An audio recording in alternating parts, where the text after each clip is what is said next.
the Tennessee-Alabama game where Nick went down. And what is more enjoyable, people, than seeing Nick go apeshit on the sidelines yelling at some kid after he had been on, any number of interviews where he tries to act like a human being and says, well,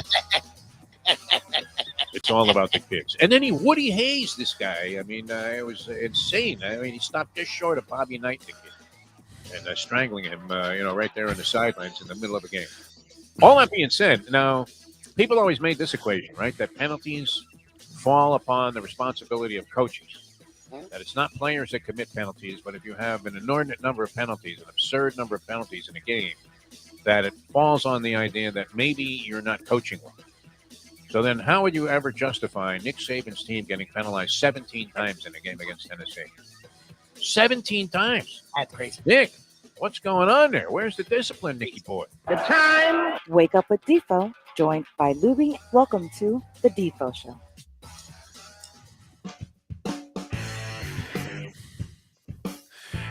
I guess it would have been pretty easy to get kicked out of that post-game press conference if you happen to have a seat there and the opportunity to grab a microphone and ask a couple of questions of Nick after the Alabama loss to Tennessee. Now, granted, I mean, it was a brilliant game, 52-49. You couldn't have asked for much more in terms of entertainment or excitement. And then you had the glorious aftermath of the fact that, and the impact of Nick losing and falling out of the top four and dropping to number 6 in the rankings. But how great would it have been to have a seat there, right?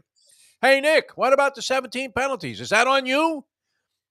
I wonder what his answer would have been to that. You're not one to talk at these things, but I find it hard to believe that you wouldn't say something out of Nick's. Like, you would do whatever you could to get thrown out of a Nick's press conference. That would be my goal, would be to get kicked out. I don't think it would take much. No. Nick, you smarmy rat. I mean, right, you had me at hello. It was Jerry Maguire time on that. All right, good morning, everybody. Great to be with you here on a fine Thursday. Man, I tell you what, it's so funny. Conditioning is a lot, and you get conditioned to certain things, and they become habitual, and you just get used to it. And we operate underneath I mean, it's such oppressive heat here in South Florida sometimes. As much as I love the sunshine, and you get about 4 months a year where it's absolutely delightful out most days.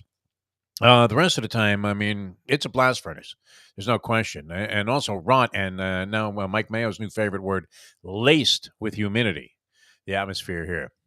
But the last 2 days, I mean, walking outside, I actually, again, Mustang must be wondering what's going on with me, if I had an epiphany or something, because I'm now taking out the trash at like 5:30 in the morning just to breathe in and experience this air. And I feel like I just landed at Keeneland for the October meet, and you're thinking, wow, I hope I brought a jacket. I'm not sure if this sweatshirt is going to be enough. And it was very pleasant outside. So, and that was happening around the country. Although everywhere else, it was exaggerated to the point where it was like 30 degrees and it was snowing. Yep. I think in Atlanta yesterday. It's just unbelievable. So hopefully everybody's enjoying themselves and having a good day and getting a little bit of a spark out of the good weather here in South Florida. If you happen to be one of the local people tuned into the show, I'm Jeff DeForest, and that is Mike Lubitz, ladies and gentlemen, soon to be moving. Your Wi-Fi seems pretty solid today, so we're going to cross our fingers and hope we make it through the show. Lately, there have been some really funky things that have happened that we're not necessarily accustomed to. It's one of these. Is this on? Eh? Is this on? It happened in the radio every now and then where you would drop out, lose communication with the radio station, but you're still yapping. And you're asking the guy that you're with, hey, you think we're on? And the guy looks at you and says, well, let's just keep doing it in case we are. Sitting there, and you could end up in one of those moments where, you've seen it depicted every now and then about the onerous radio host who, is doing some show about, love connections. And then when they go to commercial, he's saying, can you believe these bitches, these flaming... And it happens to go out over the year, and that's it. You pull the plug on the guy. Here, it doesn't matter. I mean, we're just yapping anyway, so it's good to be with you, and it's nice to have this format, and thanks so much for tuning in. And we'll be with you with the Trivia Challenge from about 7:30. I'm not sure how long we're going to do that. I think Gurggles said he was around till about 8:30, so we'll have about an hour's worth of the Hialeah Park Trivia Challenge today. That's always a lot of fun. I know we've been playing the same guys. It's open for other people to call in, and you can do it at 954-417-0070. Now, we love our regulars, But always nice to hear from, as the Doors album was titled, one of those album titles that stuck with me because I thought it had relevance. Where after Jim Morrison checked out, the three remaining Doors actually cut an album. Hmm. And you know what it was called? It was called Other Voices, Wow, Lubie.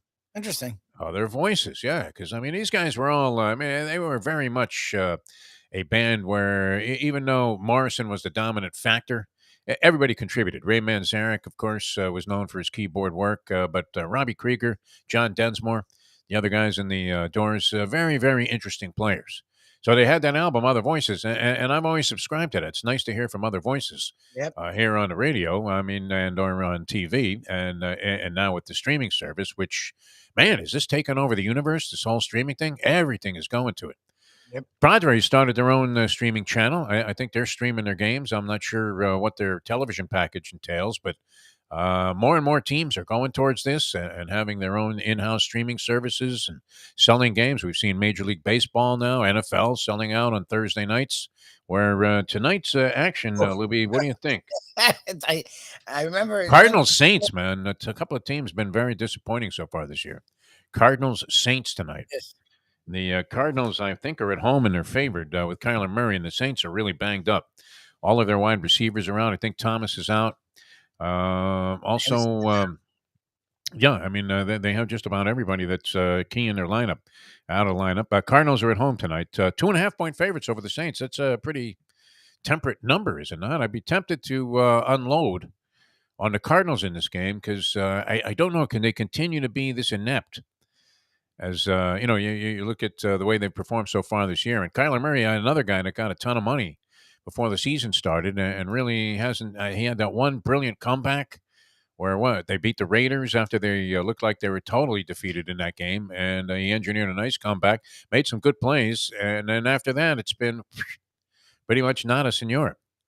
Is Hill a quarterback, and who's Jameis back for the Saints? Dalton with Taysom Hill doing his Taysom Hill thing. Yeah, It's weird. It's, and Jarvis Landry, I guess, is the other guy. I was blanking on his name. Jarvis Landry is now with the Saints, and he's also been out of the lineup. So, not a lot of reason to embrace the Saints. Although the Cardinals have been a bunch of choking dogs, so go ahead, venture on your own. You're on your own, people. But I wouldn't touch that game. I'd be tempted to lay the 2 and a hook with Arizona at home in this one. Cliff Kingsbury can't continue to be a losing coach to the ratio that he has been, and if he has any intent on surviving in this job. But then again, like we said, the best thing that can happen to you is you get fired as a head coach with a couple of years left on your contract. Tony Segreto was talking about Ed Ogeron. I mean, Ed, he does look like he fell off a pumpkin truck, but he's no fool. And he says, you're going to give me $15 million to walk away? See ya. Thanks. I don't have to do the work, but I still get the money. Yep. That is a great situation. That is just a perfect way to live your life. All right, let's get into it. A lot of stuff going on yesterday. Lubie, you had to be, I would imagine you were glued to the Heat game. I was sort of flipping back and forth, and my first primary interest was the baseball game last night. And I figured out that, and we have two guys I know right away that I'm going to call as soon as the show is over. I'm thinking Joe Casale is probably an early riser, and Harvey, he gets up in the morning, right? But he was a little reluctant to get up before 9 o'clock now that he's in like 9-ish. Quasi-retirement. He must have inherited some money from a rich uncle in Nigeria or something, because guy doesn't seem like, I don't want to get up before 9 o'clock and get on the show, which is fine. We respect that. Do whatever you want to do. I don't know that I want to get up before 9 o'clock to do a show, but somehow we decided that we wanted to try to perpetuate what we had going on the radio for 12 years. And I'm not sure, how good of an idea it was, Lubie. I mean, we could be doing this at 3 in the afternoon. When an alarm goes off at 20 to 6, I'm thinking, I thought I was getting out of this. I agree. I'm like, why am I doing this still? We really ought to reconsider a few things here. I'm not against it. 2023 could be a dynamically different year in the way that we approach it. But no, we love the fact that you guys are getting up with us also, and it's nice. And then the thing's up there all day, so people get a shot to see what we have to offer, which in some cases isn't much. Although today, I think it's a no-brainer and you have to use your brain with the Hialeah Park Trivia Challenge. Dave Gurggles Gergely going to join us about 7:30, and he does a marvelous job. And there's always the caveat out there that there's the remote possibility that sometime in the distant future we may be rejoined by the Polyman Paul Massell, one of the creators of the game. I want to say he really, I mean, was largely instrumental in the thing coming about. But we know how and I've told the story many times, that the root of the creation of the Trivia Challenge, which originally was called the Sony Sports Showdown, was completely, I mean, desperation is the mother of invention. And that's why I think this show is going to be successful. I want to call it Yankee Bitch. And I'm going to get like the biggest Yankee bitchers and put them all together on a show, and then offer them, a chance, to open up phone lines and other means of communication, so that all Yankee fans, the entire Yankee nation, can just bitch their brains out during games, after games, the entire off season. I mean, we might have to create a separate channel for Yankee Bitch. What do you think? This Mom was not the biggest fan of this, and I get it. It's Yiddish, but I would say Yankee Kvetch. Yankee Kvetch? I know that only works in like New York suburbs and South Florida and LA, but still, that just sounds like better. With people in Minnesota understand the significance of an opportunity to kvetch. If you're a Yankee fan, even if you're a Midwestern Yankee fan, you've heard a little Yiddish. Every Yankee fan would know what kvetch means, I would think. It just feels like bitching. It almost feels like under what they do. Kvetching to me feels like more annoying, and that feels like what Yankee fans do. You've won a lot, like you don't really need to complain, but they feel the need to complain all the time. I think we have to go for the heavy impact of just Yankee Bitch. and I don't know, do we have a picture of like somebody's ex-wife? No, we don't want to be disparaging the women. I don't want people to assume that that's what we're saying. Yeah, people might frown upon the disparaging connotations of considering anything to be a bitch. But this is a bitch in terms of bellyache, in terms of crying, in terms of whining, in terms of fetching. I've never seen anything like it in my life. Have you, Lubie? Please. I mean, I love Joe Casale, man. He's going to join us next week. We're going to go out and see some music there at the Funky Biscuit. Nice. He's a huge fan of New Orleans music and the New Orleans scene. He spent a lot of time there. He adopted his dog after a hurricane impacted the New Orleans area, and has made this dog into a superstar. Tasso, right? Did you get a chance to meet Tasso yet? I don't think you have. No, you've been... I saw him. I'd rather him not come out for broadcasting. Oh, he came out. He was on the broadcast, yeah. It was on. Whose idea was that, man? It'd be like putting Skippy on a broadcast and then dangling a steak across the table. It wasn't my dream, as a guy who worries about the technical aspects of our broadcast. It wasn't my a barking dog, going crazy and squirming to try to get out of the lap of the guy who's holding it as every customer comes to the window, barking his brains out. But I love the dog, man. He's a great dog. Sweet dog, yes. But I don't even think the dog could take listening to Joe Casale bellyache about the Yankees. And, I kind of like it in my own sadistic way. I mean, I dig passionate sports fans. But when it gets to the form of sickness, where, Joe was talking about how he had to, ante up an absurd amount of alcohol, in his refrigerator and, stock up on beer and wine and all kinds of stuff, because he literally was, short of taking a cyanide cap watching Aaron Boone manage. And I'm looking at it, I'm trying to see, is this bellyache legitimate? Okay, so you're starting a guy who's going to strike out 4 times in a game, this guy Donaldson. Do you sit him down? And this guy, Kiner Falefa, it turned out to be Dr. Strangeglove at shortstop, which the Yankees have had problems there like since Jeter. They've had a couple of times where they seem to have the situation under control, but by and large, they really haven't been able to find anybody that is going to be the next Tony Kubek or Derek Jeter and man a position. Phil Rizzuto man a position for like 10, 15 years, and you're going to say, wow, we don't have to worry about our shortstop, even if he's hitting 220. He's so good in the field that and it's worth it. I mean, holy Mark Belanger, that's what you're thinking. Even that might work. But, they end up playing these guys, and I guess that would be reason to scream. But I'm looking at one stat in this ballgame. Now, they're going against Verlander, who got shelled in his last start in the postseason, but, had rebounded nicely and was pitching very well in this ballgame last night. Verlander strikes out 11 Yankees in 6 innings. Okay. And for the game, the Yankees strike out 17 times of their 27 outs. 17 were, and then the guy's looking, going, what? And you're asking yourself, well, wait a minute. I mean, so if you were going to take a stat out of a ball game, I don't know how relevant it is in baseball anymore. The Astros had 2 guys strike out in the entire game. Gee, really? In this day and age? This day and age, 2 guys struck out. And 2 guys each, and they each struck out once. So their total number of strikeouts in the game was 2. dos. For a baseball game in 2022? In the playoffs, yeah. Where, Wow, there's a little more impressive. tension, more inclination maybe to tighten up and, swing and miss at balls that you normally might be able to at least make contact with and stay alive in the at-bat.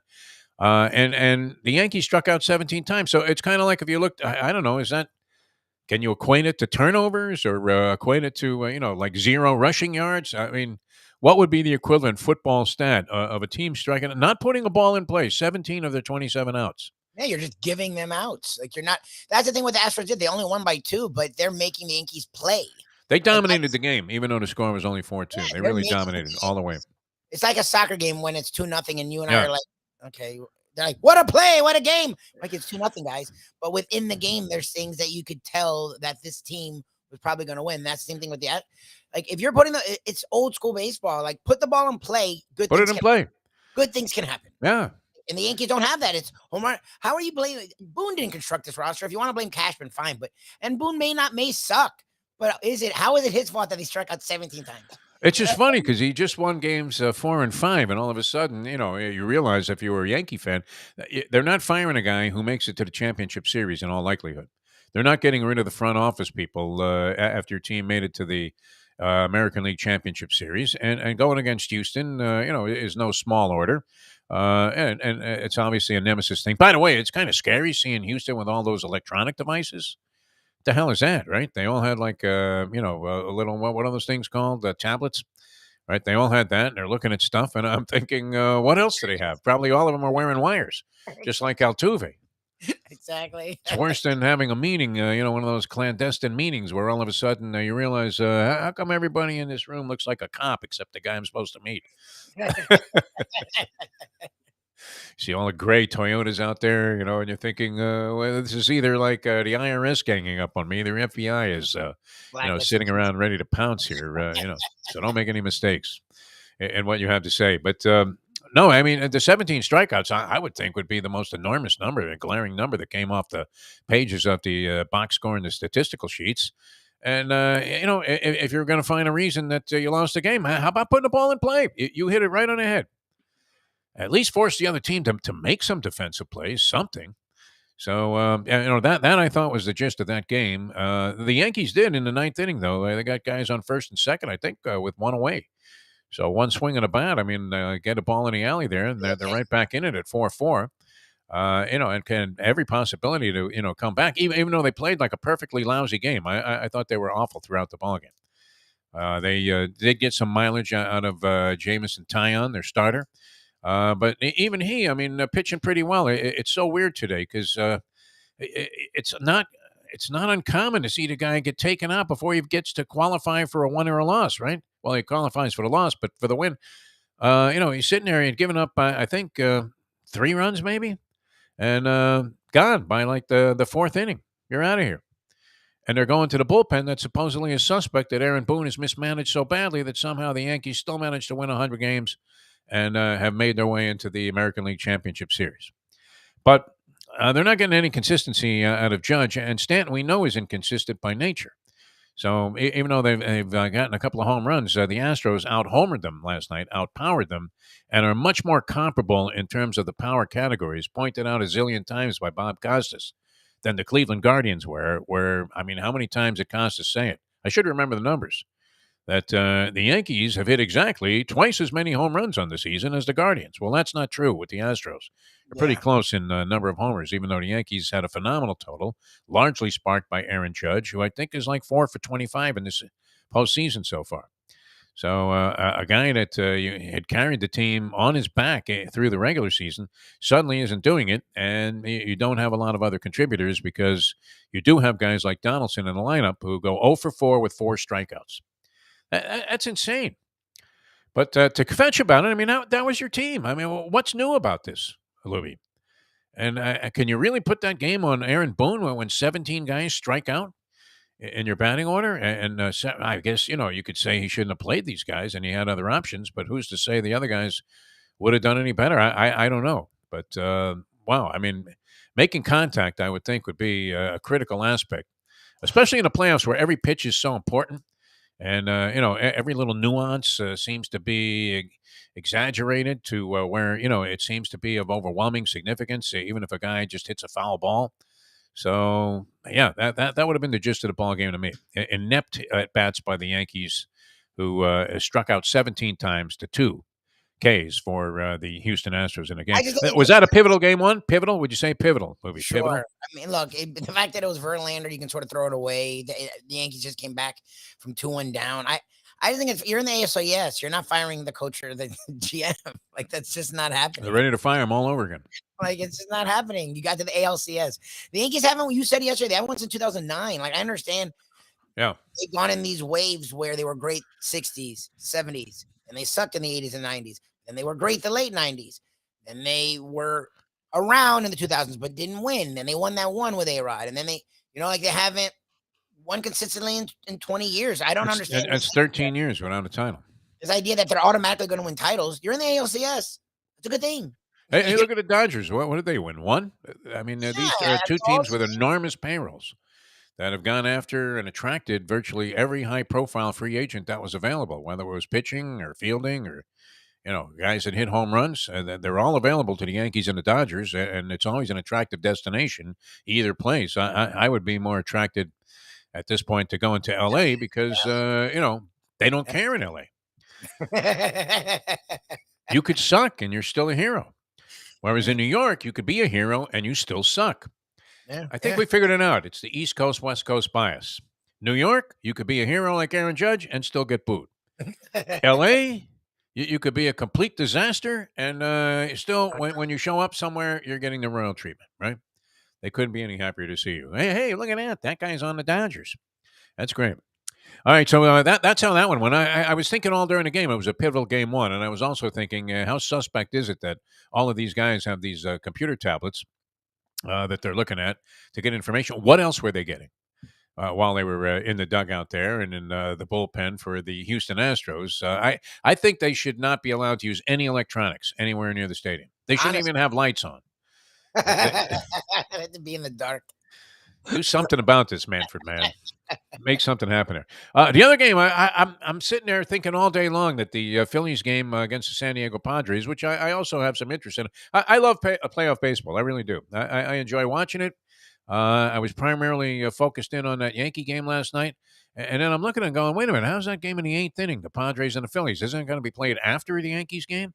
You figure the Yankees game was going to come on at 7 o'clock, and that was an East Coast game. Well, no, I was played in Texas, so 7 o'clock would have been cool on the East Coast, which it did come on around that time. And then after that, you'd figure you'd have a late night Padres game, but they played that game, I guess, 1 in the afternoon West Coast time, and the Padres prevailed. So a pivotal game 2 there, because you go down 2-0 to the road team, pivotal. And so they pivoted their way back to Philadelphia with. Did they do 2-3-2 in this round of the playoffs? How does that work? Or did they go back to 2-2, 1-1, and 1? So it's a lot of traveling, but I'm not a big fan of the 2-3-2. I never really liked that format very much, and yet I guess you could live with it, just looking at all things considered.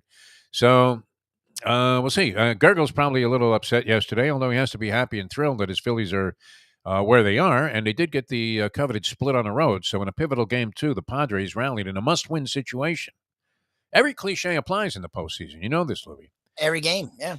But for the Padres, it was must-win. For the Phillies, it was pivotal. And if they got up 2-0 on the road, you had to figure they had a huge upper hand in the series, and obviously only needed to win 2 more games with 3 at home. But the Padres prevailed 8-5 in that one. The Phillies were up 4-0 in the second inning of that ball game, and the Padres rallied. They had a 5-run 5th and managed to prevail 8-5. So that series is 1-1, and you would figure the Yankees-Houston series is over if you just were listening to Yankee fans. Over. Done. NBA last night. Now you're disappointed. You say Kyle Lowry was the culprit there. 2 points in the ball game for the Heat. Was supposed to be well. He kind of shunned the idea and deflected it. The idea that Pat Riley thought he was a fat slob last year, and that was the reason that he didn't hold up well in the latter stages of the season. In fact, we saw his play deteriorate to the point where what was he even playing consistently, Lowry, last year? In the late playoffs, he wasn't. Yeah, he was sort of a missing part there at the end when you thought he was going to be a huge catalyst, right? I mean, there was question whether it was a good idea to sign a guy. He's an older guy. They seem to need some kind of solidification at that position, the point guard position. Lowry, we know, was in his heyday. I mean, was a very tough, maybe underrated player in terms of being a winning player for the Toronto Raptors, and was a huge catalyst. Kawhi Leonard got all the attention, but Kyle Lowry had an awful lot to do with their championship and the making of Nick Nurse as a prominent head coach. But he came here to the Heat. I thought, it was a very soft opening for Lowry last year. In fact, you would have to say bordering on being a big disappointment. And then comes out of the chute here, and Lubie, you already are ready to throw in a towel. See, you can't make fun of Yankee fans with the way that you view your own Miami Heat. Well, that's why I can understand where Yankee fans are coming from. You know me, I'm the worst. Yeah. And I'm not trying to fire a manager and a GM in the ALCS. Like, I'm the worst. Spoelstra's already in the Hall of Fame in everybody's mind. And probably rightfully so, I guess. Who could knock Eric Spoelstra and what he's done? But all right, so this was a Chicago Bulls team that was good last year. I think they tailed off, I want to say, in latter stages of the season after starting out very surprisingly hot team. They didn't have Zach LaVine, one of their best players and one of our favorite Jewish players in the history of sports. And they didn't have Lonzo Ball, who had improved radically and dramatically in his three-point shooting last year. But, he's got some kind of problem that seems to go deeper than the usual ankle problem, because he's been out a long time, and it doesn't seem like there's any real great time frame. I don't know, when's he coming back, Lonzo Ball. I think he had a subsequent surgery after he had gone through already a lengthy rehab. So that one is one of those mysterious Greg Odom like knee or ankle or something. Kind of injuries where you don't know if the guy's ever going to be the same. Not sure. I don't want to put that on Lonzo Ball because I sort of was a Lonzo Ball fan. I love the way he passes the basketball. He's a very artistic passer. His shot with the flapping elbow to Joe Morgan elbow, is a tendency to be a brick. And I don't know if you can play that position effectively if you're going to be a dynamic star and a huge catalyst on a team. I think at his height and playing the position that he plays, you would have to be able to at least be a consistent guy in terms of canning jump shots. And, he's going to be open a lot. And, he improved in that category dramatically last year. But but anyway, he's not playing last night. So you don't have Lonzo Ball, a key component of any success that the Bulls could hope to have. And Zach LaVine, obviously, a primary component in any success the Bulls could hope to have. Everyone except Oladipo, everyone that they're going to be counting on this year, they heard all offseason about, I'm not firing anyone. I'm not trading anyone. I'm just... For the first game, when you heard Bam's going to come out and be aggressive, and he did a normal Bam stat line, 12-9. Started out 0 for 6 in a game. He didn't get his first basket till the middle of the second quarter. When Kyle Lowry, he can say whatever he wants about Riley. He lost a lot of weight, so he heard something from someone. He looked better, but not played better. He didn't play better. Hero played well, Butler played well, Strus played well. No one else did.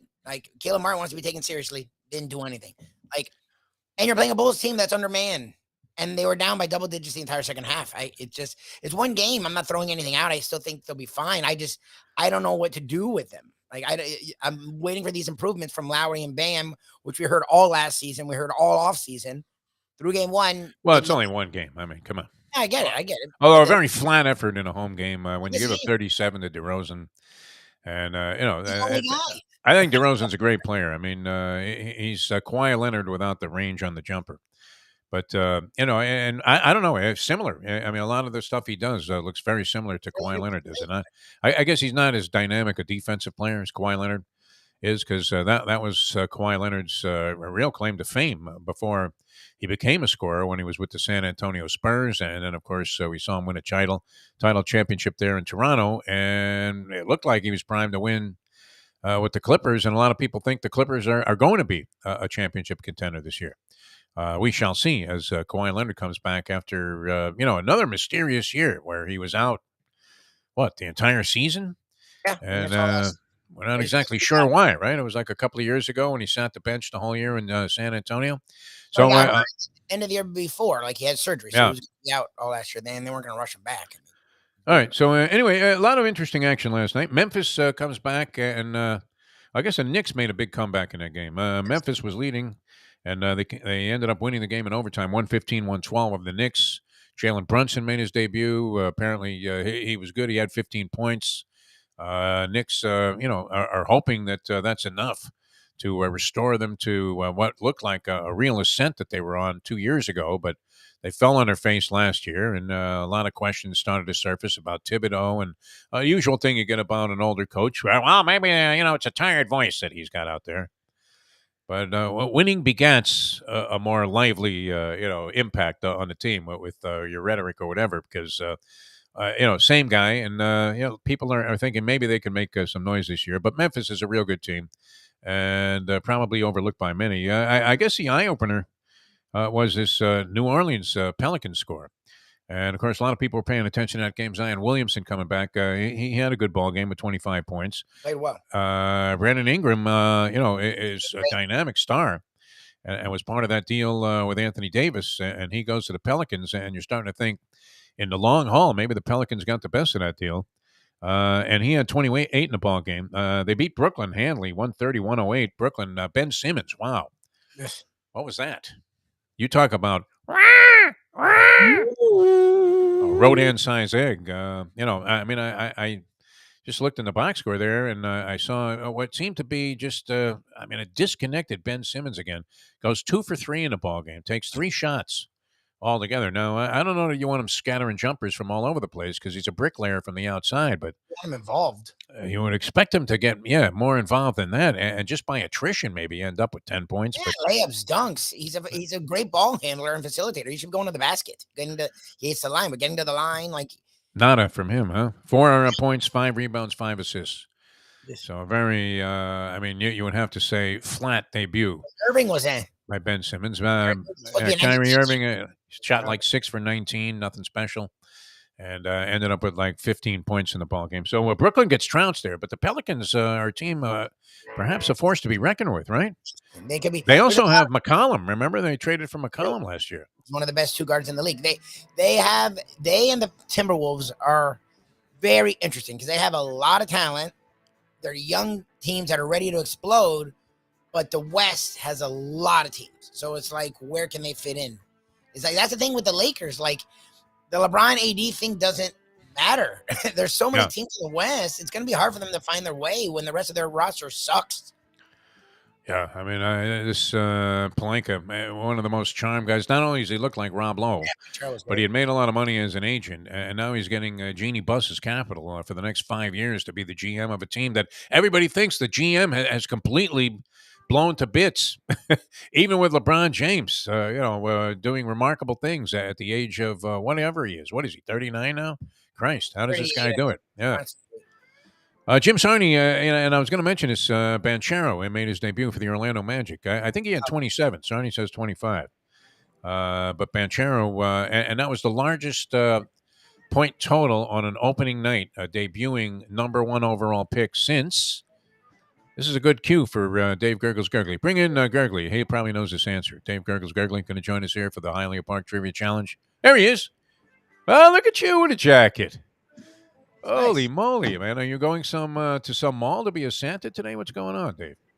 No, it's 62 degrees out here in the golf course in Miami Lakes. So this is part of the Miami Lakes outerwear. So I'm modeling it. Maybe we'll sell some today. So. Oh, you have a logo on there? Let me see, because it was kind of covered by a graphic here. Oh, very, very nice. Dave Gurggles Gergely. Miami Lakes Golf Club.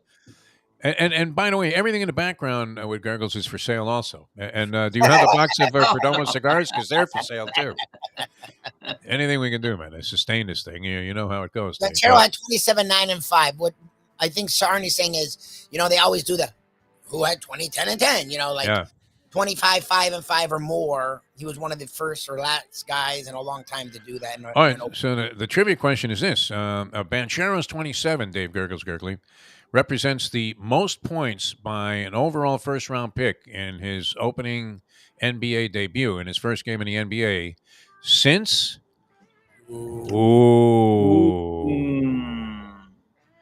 What rookie overall number one pick had the highest total prior to Banchero's 27 last night?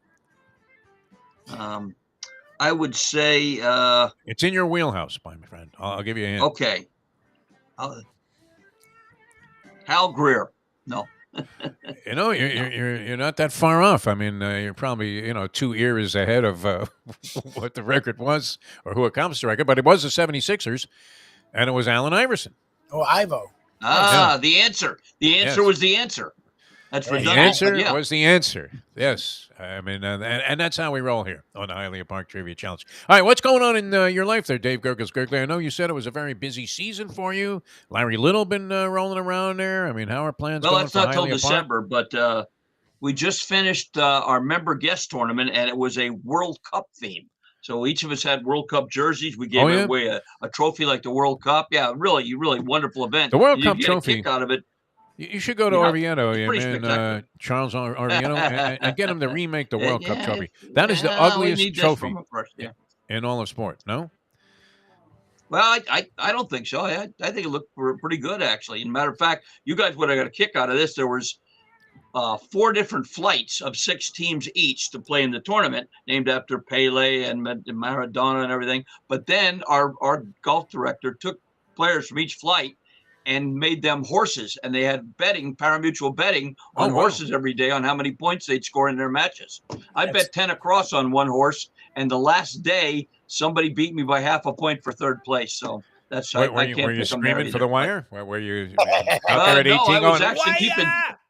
Yeah. Well, they hit it in the water, I think. But that was busy. On Tuesday, we did a tournament for fallen heroes for the firefighters. Really great event. These are for the brethren that have passed, for their families. We have one this Friday. I'll be at Pembroke Lakes for the Men of St. Mark's, a Catholic school there, making some money for them.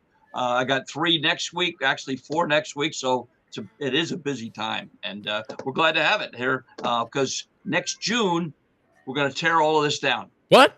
Well, the golf course will stay. What? The pro shop will disappear. The restaurant, and it'll be brand new 2-story catering, restaurant, banquet hall, pro shop, indoor, outdoor, driving range. We will be working kind of out of a trailer right on the edge of the golf course, but the course itself will be up. But this year I celebrated my 40th year. In '82, I started at the athletic club in a trailer. And now in 2023, I'll be back in a trailer again. So not much progress there. You've gone full circle, man. It's like I started my South Florida radio career at WINZ 940, and I ended it there in the same inglorious fashion 40 years later, after, like about a 38-year, or a 28-year absence in between, So, sometimes it's okay when things go full circle. Well, that sounds like a step forward then in terms of progress at the place, not necessarily like a disaster. It'll be terrific. Yeah, I think we'll probably have the first tee out here. Yeah, the demolition, the Indigo Hotel, which is down front here, will be demolished. It'll be a 7-story apartment retail restaurant complex. Nice. So a lot of things happening. Yeah, we're quite busy.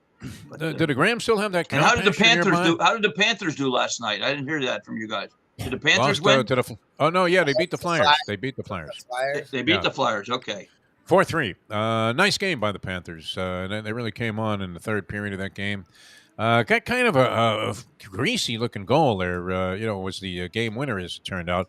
And Tortorella is now the coach. And I think the Flyers were unbeaten going into that game. Had they won like 3 in a row or something? I'm not sure. I haven't really, zoomed in on the standings yet because it's so early in the season. But I believe I heard him say that the Flyers, that was their first loss last night.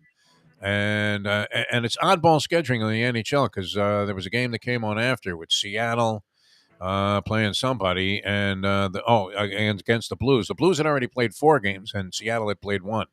No, it was the other way around. So how is that possible? Were there rainouts or something? I don't know. Early in the year. No.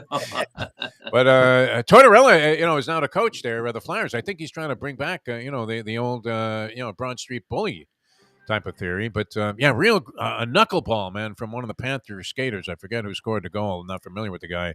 And it fluttered by the goaltender for the Flyers, and that made it 4-2. And then they took their goalie out with 4.5 minutes to go in the game, down 4-2. And they finally scored. I mean, they had a bunch of opportunities because they also went on a power play. So now they were like 6-on-4 in the late minutes. The end of all NHL games, for some reason, is just as insane. It's insanity. As the conclusion. Yes. But even more so because all of a sudden, when a team's been getting no pressure on net, they're just pounding this guy. I mean, like slapping him around, silly. And they ended up with a 6-on-4, but they couldn't score it, and they scored with 2 seconds to go. They finally got it to 4-3. So by then, they went out to center ice, dropped the puck, and the ball game was over. So, loser last night, your Philadelphia Flyers. But I like Tortorella. I mean, he's good for at least a few seasons before. He's one of those guys that kind of wears out his welcome everywhere he goes. But, he was in full form last night. So, all right, we're coming back. You ready with the trivia challenge? How do you feel about the questions today, David? Oh, I got some good ones. What's the, is there a central focus here? I mean, is there a theme to it? Well, it'll probably be it'll be the current and past history of a lot of the teams involved in the postseason or starting the NFL off on a good note. So, do you think I just had this? You'll get the gist. You think like 40 years from now, when there's another Gurggles, we'll be gone to that trivia challenge in the sky, the big casino in the sky, but. And the guy comes on, and just like when you would spark the evil seed and unload a bunch of ABA questions, that the future Gurggles will be asking live golf tour questions. When he just annihilate one of the contestants. Interesting. I may start that next week now. You made me give me a thought. Okay. Live golf for 5 points. You're like, what? Live golf? What the hell was that? That only was around for 3 years. All right. Hialeah Park. I mean, can we sing the praises of Hialeah here before we get started, Dave? Sure. I know by all means. I mean, racing. Yeah, very much like me in this. This weekend, of course, Keeneland's gone, Belmont at Aqueduct, but this weekend is the Jim McKay Maryland Million weekend. Great announcer who was so great for horse racing. Great racing at Laurel this weekend. So they're usually overlooked in the form, but there's a rider there. This young rider, I think, is Barbosa, I believe, an apprentice who's really, really looking good up there. And this kid Humphrey's bringing in some prices too.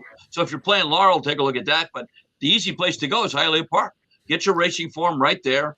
Go to the tellers if you need, or go to the machines, whichever you like. Get yourself a little carousel if you want to be antisocial like me and just bet. Or you want to join the party in the bar? Oh, by all means, they're having a blast there as well. So Hialeah Park, easy to get to. Friendly when you get there, and the food and beverage are right in your wheelhouse. Yeah, when you used to say, I don't want to get a $6 hot dog, that could be a $1 try box. No, not at Hialeah Park. You can afford both there. And that's the way to go. Hialeah Park, ready when you are. I love the fact that, and Mayo should appreciate this because he's always fetching about prices, but I love the fact that you don't get creamed in the casino there when it comes to food and drink. No. It's such a pleasure because you're in there and you're bringing your cash and you're gambling and you're giving the house a shot to win, but at the same time, they're not taking it out on you and just saying, well, because you're here, we're going to take advantage of you and make you feel like a fool, make you feel like you got spanked. I mean, it's crazy, and always a lot of fun to be out there at Hialeah Park. I couldn't help but think when you were talking about jockeys that our good friend Frank Miramati, who's the caller at Santa Anita, got the Saratoga gig now coming up. And also at Monmouth Park, and he's infatuated. It seems like I asked him, is he infatuated with that jockey out there? I think it's like Kareem Abdul-Jabbar or something. Abdul Salam, not sure. Abdul is in the name, and he always mentions this guy. So I'm like, what's the deal there, Frankie? Of course, has sort of an Arabic background, so you're thinking. Maybe there's a little bit of like Lebanese bias there or whatever that is. But no, that guy seems to have some promise. He's an apprentice out there on the West Coast. Abdul Jabbar, whatever his name is. Okay. Might be Salam. It might be, I'm not sure. But look him up if he's on a horse. The kid that's doing well out there is a kid that left Gulfstream, Hector Barrios, who couldn't get arrested at Gulfstream. And now he's winning like crazy out in Santa Anita, which is usually goes the other way. And his brother is doing quite well out there. His brother's doing well with the Jets, Barrios, the kid that played for the University of Miami. He's having a good year so far. All right, the Hialeah Park Trivia Challenge. We'll get our game going. It's only one game of this thing. And Dave Gurggles Gergely with us. He's going to conduct the ceremonies. Mike Lubitz at the controls. He'll take your calls. 954-417-0070. 954-417-0070. If you'd like to join us here on the show playing a game, we have the Landlubbers gift certificate. Are you going to be out there tonight, Lubie? Landlubbers? 6:30, we got our trivia, and I guess the Chronics are back in the fold, and come out and try and take them down. 6:30, Landlubbers, Plantation, Sunrise Boulevard, and Pine Island. And you have a football game going, whether people are interested in Arizona. And what schmenk team are they playing tonight? Arizona and the Saints. Oh, yeah.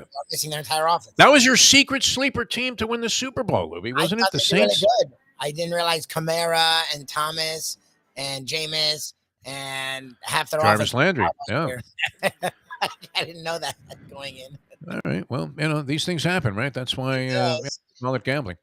All right. And speaking of gambling, and always doing a great job with his money, Gurggles is a mastermind of money management also. Exactly. He's not like me, plunging screen to screen, although you do a little screen to screen dabbling, do you not? I do. Yeah. When it comes to turf, if it's a lot of turf racing, yeah, definitely. Yeah. Now, is there an evil voice in your head like there is in mine that's saying, better erase, Defo, better erase. 2 minutes to post at Parks. 2 minutes to post at Parks. Back wheel a favorite if you don't have any time to handicap. Which I don't know. It gets close like that sometimes. If I see a screen and they're still 3 minutes away, I'll open to that page in the forum and see if something comes our way. But trying to cut back on that a little bit. Just concentrate maybe on Keeneland, Aqueduct, and any other turf racing. Every time I tell myself I'm going to do that, I never follow it. I'll all the way to the track, I'll be saying to myself, okay, just bet a couple of tracks, send it in on certain combinations. I mean, chunk it in. Don't be afraid to bet substantial amounts of money to win by your own standards, whatever they happen to be. And, take the money and run. And don't do your usual thing of the minute you get there, there's 1 minute to post a thistle down. So you decide, hey, look at that 3 to 5 shot. I'll play him in second with everybody. The old back wheel special costs you $56. And, the horse runs fifth and you're already down 56. You never even looked at a racing form yet, which you just paid $12 for and had to stoop the guy $3. Unbelievable. Have you ever had this happen to you? This is kind of a weird thing, but just a form of degenerate etiquette before we get into the game here. Because this I question myself on, all right? All right, so let's say you go to somebody and you routinely tip them, like the racing farm is $12 at this place. So the one woman who I know, who I sometimes buy the farm off, I've known her for a long time. She's been around as a pari-mutuel clerk at, going all the way back to every track we've ever been to, maybe even called her. And I always leave it at $3. So she gives me, $8 back. And I'm thinking, really, do I want to tip $3 on top of a rip-off racing form? So every now and then when I come in there and there's nobody at the other guy's window, I'll buy the form off him and leave him $1. Have you ever found yourself doing that? And is it bad karma to do that? Well, I find that when I go to cash a ticket, that's a pretty good ticket. I usually go to one or two people that have always been nice. And if they're not available, I'll go to somebody else. But, if it gets to the point where I'm down 400 and I cash a ticket for 263, I may not give them the 3. I might say, well, geez, I got 3 partners in on this bet. I'm taking it myself. But as far as the form goes, I don't tip somebody when I buy the racing form. It's $12. No, just $12 it's a little rich, for a racing farm. I mean, you don't like to be down 12 before your time. See, I remember going Friday nights in Allentown, Pennsylvania at midnight. We'd stand on the corner, wait for the forms for Saturday morning, and they were 35 cents for the Telegraph. Those were the days. It was, and now it's $12. It was a corner for a pencil and $1, to take a cab to the track too. But yeah, that's it. I mean, that's what they need to do to fight inflation. Just bring these numbers down. I remember going to Colombia. My friend and I had breakfast, and the guy asked us for like 600,000 of whatever the denomination of money was in Colombia, and we thought 600,000, and then we realized, okay, that's like $18. So why not just drop the let's go back to 1950s pricing, and just change the value of money.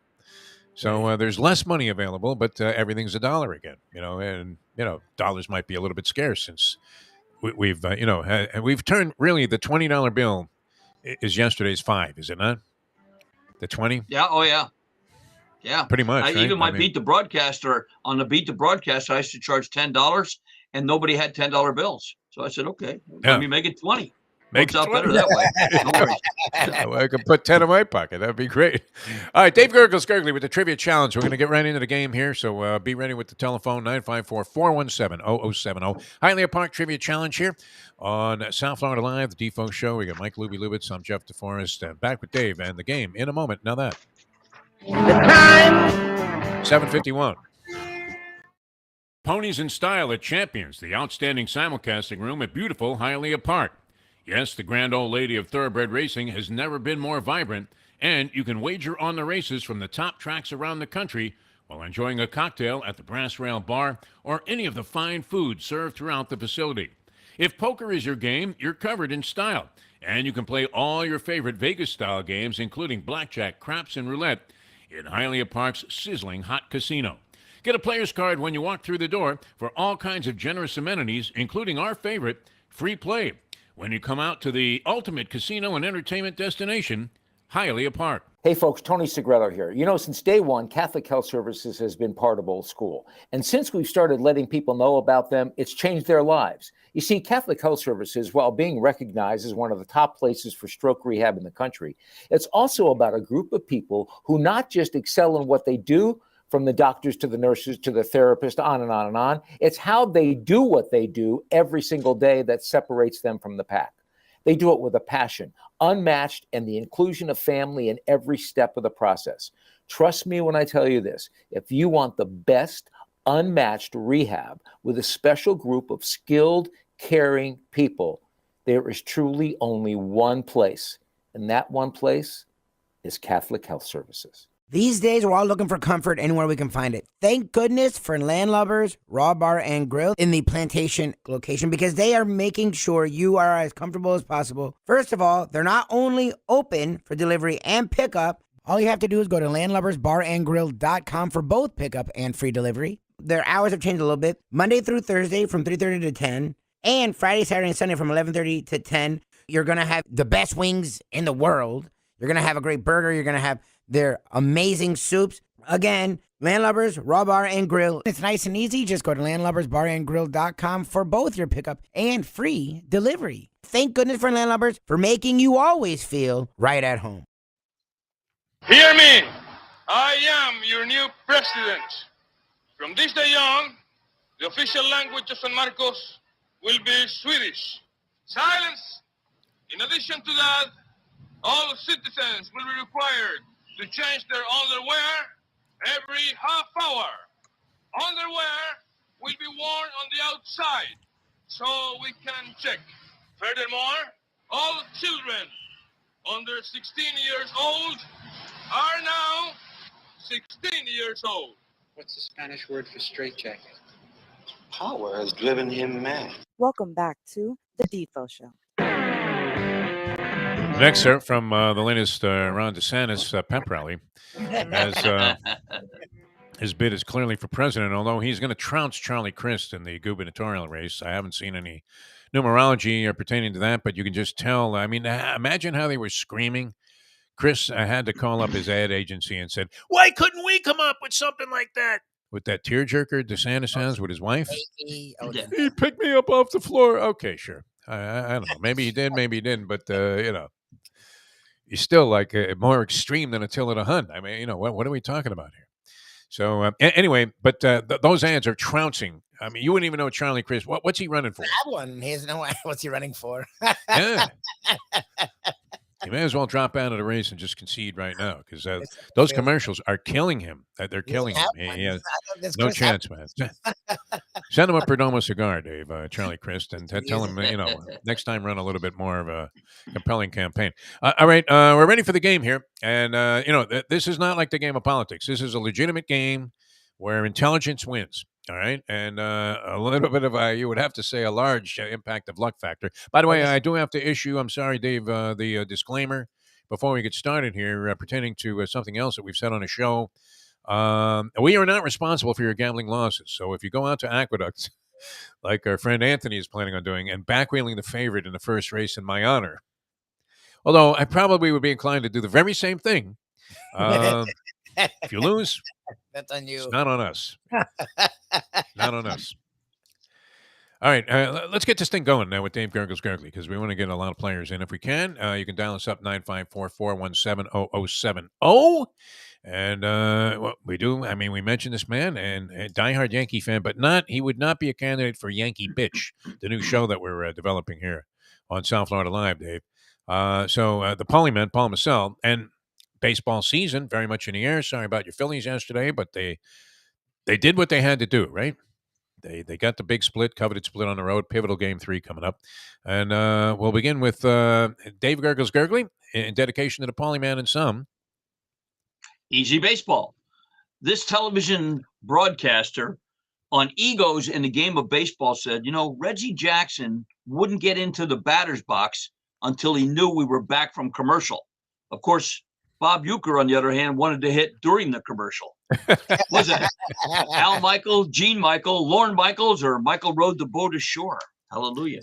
Michael, row your boat ashore. All right, rolling the Random Scrambler is one Mike Lubie Lubitz, and I'm feeling Lenny the Chronic back from another wonderful, just outrageously good-looking trip to Saratoga Springs there. Chronic, how are you, my friend? I'm good. Had a great time. And the Chronics played a little trivia out there and won a match. And nice. We went to Cooperstown. Beautiful. Cooperstown. That was fun. Nice. Yeah. So we had a good time. Now, and I saw some of your pictures from Cooperstown. Are you a Yankee fan, Lenny the Chronic? I want to say yes to that for some reason. Nah, I'm a Mets fan. Oh, okay. All right. All right. Well, then you wouldn't qualify for Yankee Bitch. We're auditioning people for the new show. All right. You have 1 point, and you're in the game. Lenny, football, true or false? Worlds of Fun, an amusement park complex located in Kansas City, tweeted last week that they have handed down a lifetime ban to 5-time Pro Bowler Davante Adams for his treatment of that cameraman after the Chiefs game. True or false? Let's go true. It is true. Wow. Yeah, the amusement park banned him. I love it. Wow. God bless him. What about various wax museums? Is he? I mean, with what he did to the cameraman, you wouldn't want to see him, putting Elvis on tilt. That's for sure. All right, 2 for 2 here. Chronic, a surprising victory on the true/false question, and now going for 5, alive for the sweep. How about that? All right, Lenny, baseball. Of course, we're talking about my Phillies. How many seasons did it take the Phillies to play once the World Series was established before winning their first ever World Series? 66, 77, 55, or 44? I think Costas brought that up. Oh, 77. 77. Oh, Chronic on fire. 1903 to 1980. Well done. Lubie, dial 911. The man is on fire here. I mean, we're in an emergency situation here. Is he is sitting perhaps on the precipice of a sweep? Do you have some live golf questions for Lenny? I don't. We're gonna go right to his wheelhouse. As a matter of fact, we're gonna go back right away to baseball. In the 20th century, Letty, there was only one triple header played. Triple header. When Cincinnati played 3 games in one day with who? Was that the Phillies, the Pirates, the Cubs, or the Dodgers? Go with the Pirates. I'm going to go Cubs. Pirates? Is correct. Wow. The Pirates. God Do we bless have us all. some Wow. Laboratory sound effects? Something? Lenny. Wow, I don't know Lenny Money either. Wow. Gurggles, what is going on here? I don't know. That was collusion. That was a tough question. That was a tough question. No collusion. No. Sweeper. All right. Well, Lenny probably locks himself into a place in the finals here. So it's wide open to be his opponent here, and of course, there's a Landlubber's gift certificate at play, as well as the honor and distinction of being a winner on the Hialeah Park Trivia Challenge. So jump on board if you want to play. 954-417-0070. 954-417-0070. Celebratory, gesture would always be, to consider lighting up a Perdomo cigar, Dave. Yeah, you don't need a reason. I mean, after the Phillies' first win, maybe I would have lit one up after their 4-0 lead last night. But if you got to look at Nola's dad in the audience, looked like he was rooting for the pitcher and not the catcher on the other side. But it doesn't matter who you root for. Perdomo Cigar is always a winner. 5150 Northwest 167th Street on the Palmetto, on the south side of the Palmetto, a little bit east of Home Depot. You'll see the big Perdomo sign. You go in there, and Nick you can smoke right there while you're watching TV. You can try one there. Go into the big humidor our late great friend the Mad Dog built. That's a lot 23 I'm having right there, whether you like those or a 20th anniversary Robusto with a Maduro wrapper, doesn't matter. They make them perfect one at a time. Monday through Friday, 9 a.m. to 6 p.m. Go and say hello to Nick Jr., Nick Jr.'s wife, the lovely Lauren, man in the desk there when you go in, and say hello to all of them for us. And then go into the humidor, make your selection. Don't be afraid to ask questions. They are cigar experts at Perdomo Cigars. Monday through Friday, 5150 Northwest 167th Street, 305-627-6700. Maybe it's Saturday and you didn't get a chance to go. Not a problem. Any tobacconist worth their salt should have a Perdomo cigar selection. If you're not sure, go online to www.perdomocigars.com.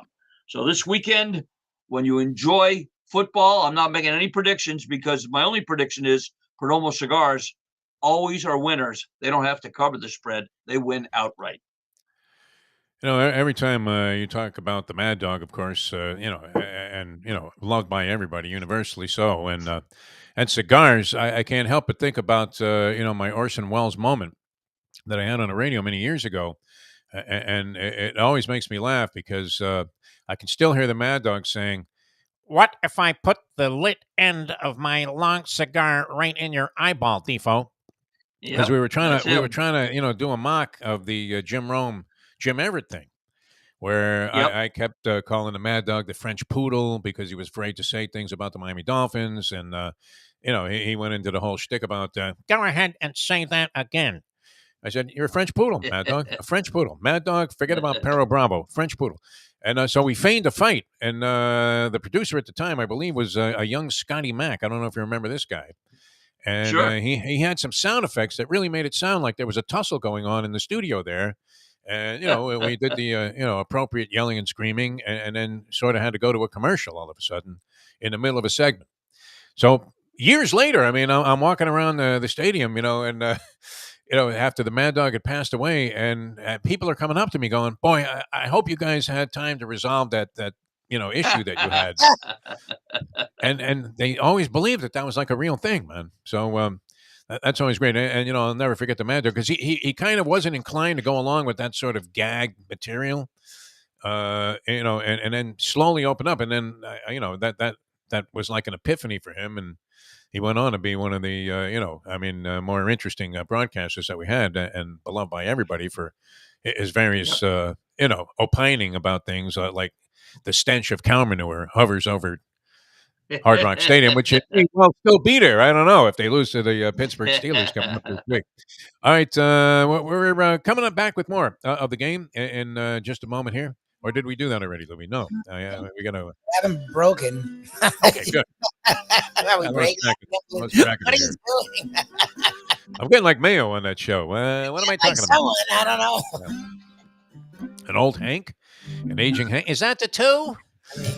I had the two, right? It was like in the middle of a sentence. Is that the two?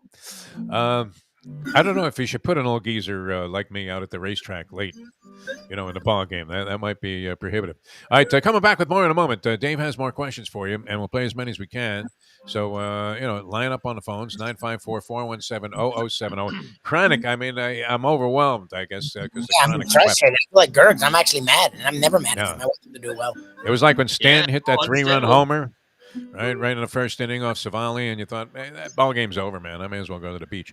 All right, back with more in a moment. Now that the time it's 8:05.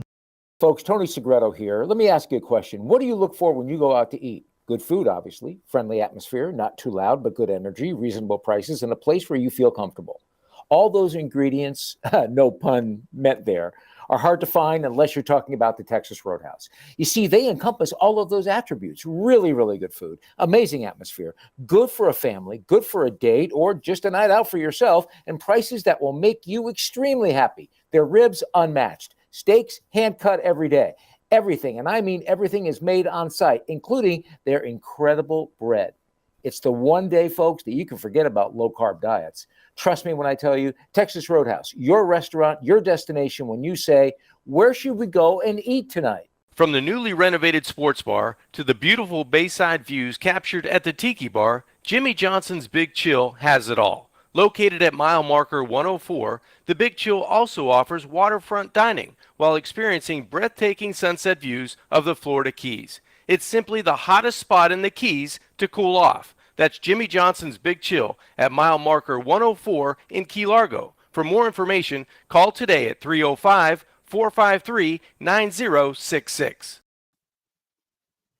Oh, Solo Volante will be coming late. Oh, Solo Volante. The Belmont's now 1 mile and an 8. The finish line is coming up quick. Luca Panici, just switch the stick. The only way to get your morning started is with Defo, joined by Lubie, right here on The Defo Show. The subtle dementia on this program, it's always great to get highlights from the past 25 years. Dave Gurggles Gergely with us on the Hialeah Park Trivia Challenge. The Polyman unveiling his Justin Tucker-like operatic skills as he paid tribute to Luca Panici riding in the Belmont there, which didn't work out so well for us. And the Panici backers ended up with a little omelet on our face. But nonetheless, it was a non-menacing sixth. And, quite a distinction. But I don't know that you could ever have a finer tribute than the Polyman singing opera in your honor. It was great. All right, Dave is with us. And, of course, we're doing the Hialeah Park Trivia Challenge. We will conclude the game in this segment. So get ready with the telephones at 954-417-0070. The chat line is very busy, and we may have to invoke a new rule, which Andy has suggested. Or at least he's given me the seed, and an evil seed at that, Dave, to suggest that there should be an unwritten rule that if you're going to sweep, you can't be the first player. And I'm thinking, why make that an unwritten rule? Why don't we just make it a rule that if you sweep as the first player, you're automatically disqualified? Does that seem fair? I got a better idea. Now, I got a better idea. Why don't we do it? One guy sweeps and 2 other people tie, they're automatically in the finals because they tied. It's like when I played the Dogs and I had the first half of the Quinella double, and the second half I had the dog that won, and the 2 that dead heated for second and third, they paid that off. So I think we could do that to Lenny. He wouldn't mind. All right. I mean, we'll find a way to work our way around whatever prohibitive presence Lenny is as an opening round sweeper. But interesting to get on to that. And Mike Mayo, the Gambling Gourmet, who of course will be with us at 12 o'clock with a very successful Mike Mayo's Lunchbox show. And we were out at the Even Keel Fish Shack yesterday. I have to get you out there, Gurggles. A1A and Commercial Boulevard. Are you a seafood fan? You don't strike me as a big seafood guy. Oh, you're right. That's right. You used to go to docks in Atlantic City all the time. Nice. Yeah. Oh, you would love this, man. Man, I go right. They got to be close to the Aruba Beach Cafe there, right? Yes. Yeah. Aruba Beach is right on the beach, and they're at the head of the block. Okay. Really a great place. Yep. We had a great time there yesterday. I don't know what this guy did to these Brussels sprouts, but they were fantastic. And then the scallops. Wow. And it wasn't one of those, like I said to Brad, the chef and the co-owner there, it's not like you need an electron microscope to see the scallops. Or, remember the shock you had? You didn't realize shrimp could be that small when you got your first 99-cent shrimp cocktail at the Circus in Las Vegas. And you went in there and you were like, where's the beef, man? I mean, there's nothing here. All right, we want to get and Mike Mayo says that his brother sells racing forms at Gulfstream Park, which I've met his brother, a super nice guy. And he appreciates all tips and gratuities, too. So, in other words, you could say, hey, I got one in the 4th at Santa Anita. And, he appreciates that, but at the same time, because he could probably put a line through it in his program, and then, throw the guy a couple of bucks, right? Couple of I can't, Gurggles, and you're a very, Jimmy Conway type also, like me. You'll grease everybody, right? Yeah, Fernando at the bar. I mean, you shovel a 20 in the cup before you even get started there, even if you're not drinking. Why not? So I don't know. I mean, the racing form is always debatable, especially at like $12. But I have dodged that lady the last couple of weeks to save myself $2, and I'm thinking, What the hell has gotten into you, DeForest? You really are turning into an old, cranky Jew. All right. And being Jewish, I can say that for all the people out there that are now calling, like Kanye. They're calling various B'nai B'rith organizations and saying, you hear what this guy said? All right, before I get in trouble, Gurggles, let's get back into the game here. We have Lenny, a sweeper, 10 points. He's got a spot in the finals unless we can find a way to rule him out. And we continue now looking for brilliance with Dave Gurggles Gergely. Hockey. This Canadians coach, after another tough loss on the road, when he woke up the next day and asked by a reporter how he slept, he said, "Slept? I slept like a baby. I woke up every 2 hours and cried." What's that? Tom McVie, Tom McCann, Vince McMahon, or Peter Pan? Oh, that's good. Go ahead and roll it, Mike Lubie-Lewitz, the random phone scrambler. All right, we have Mike. Mike is the new challenger. You're on the Hialeah Park Trivia Challenge. Good morning, Mike. Hey, good morning, eh? Good morning, sir. Is correct. I mean, we haven't had an incorrect answer yet. Unbelievable. They're just mowing us down there, Gurggles. All right, true-false question coming up for 1 point. Sports Mike, 7-time Super Bowl champion Tom Brady has another interest. He's the latest high-profile athlete to join the pickleball movement, with Major League Pickleball announcing on Wednesday that Brady is heading an ownership group to buy an expansion team, which will begin play in 2023. True or false? Oh, that's true. That's true, yes. Yeah, that is true. Has the craze caught on there at the facility you're at now at the athletic club? Yeah, they've had it at Miami Lakes Athletic Club for a while. Yeah. That's playing And what do you think of this game? Because it actually strikes me as being a Gurggles type of game. It's not a bad game. I preferred I'm a squash guy myself. Northeastern game, I love squash and racquetball, but this isn't bad. Yeah, it's not my cup of tea. Let's put it that way. Paulie would be good at it. It just seems like an old geezer game, like you've thrown in the towel on life. Maybe this is what you're relegated to. Maybe we fit the demographic. Oh, we certainly do that, but you want to hold off on admitting it for as long as you can. All right, 2 for 2, going for 5. We still haven't had an incorrect answer on the show. All right, Mike, here we go. Football. This is the 50th anniversary of the perfect season Dolphins, and we want to know who was the only one of that team to win the MVP in a Pro Bowl game. Was that Bob Greasy, Paul Warfield, Mercury Morris, or Gary Yepremian? I'll say Warfield. Warfield. Incorrect. 74 Pro Bowl, 15-12 on 5 Garrow field goals. Garrow Yepremian won it. Yepremian, man. That would have been like the last answer you would have thought of. So it made some sense to logically go for the contrarian response. And people being up on how could you call yourself a sports fan if you don't know past Pro Bowl MVPs? it's a great category. We're not going to have many more. That's right. All right, keep that one on file. And here's your 5-point question. A chance for 7 here, and I'll put you right in a second place. All right, here we go. Football. The last time the New York Giants had a winning record was 2016, when they ended up losing in the wild card game to Ooh. Was that the Vikings, the Packers, the Bears, or the Rams? Is that an envelope full of Landlubber's gift certificates there, Lubie? Sending out last week's winners, yeah. Oh, there you go. Very nice. Vikings. Vikings, he said. No, Vikings. No, it was the Packers beat them 38-13 in that wild card game. All right, Mike, thanks for playing the game there. Started out very strongly and then, ended up, unfortunately, out in left field there, but does not necessarily preclude the fact that he could end up in the finals there, squaring off against Lenny, who came right out of the chute, running, and opened up 5 on the field, and then stretched it out on the turn. And with eye-popping times there of 21-2, 44 and change, while everybody was waiting for Lenny to die in the stretch, he mowed it right on by. And under wraps, won by 20 lengths. Secretariat, 10 points for Lenny. All right, 954-417-0070, 954-417-0070. If you'd like to join us and play the game, Lubie has the Landlubber's gift certificate. He'll be out there later on today tonight at Landlubber's.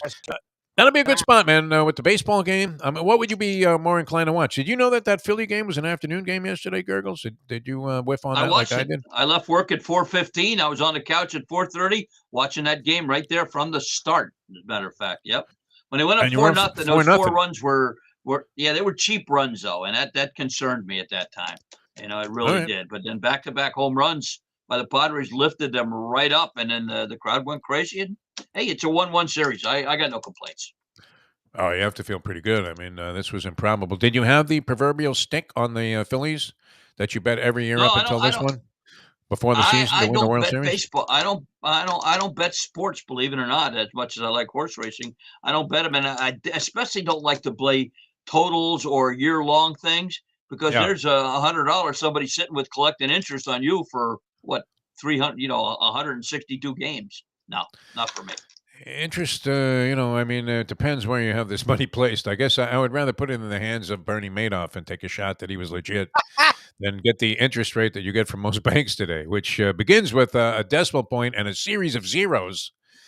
That you're thinking, how long does this string go? Does it go right off the page here before you get to a number? And that is a Well, crooked one. guys like to middle a football game when a line opens at 6.5, then goes to 7.5. They'll try and middle it. I'd like to middle the interest rates that banks pay us on a savings account versus what they charge on a credit card. Exactly. Talk about middling. Holy cow, you got 22% to work with. Wow. That's It's one of those arm wrestling mismatches, right? Where the big guy comes in with the cowboy hat on and giant muscles and tattoos, and he pins the rabbi, right there in like 2 seconds.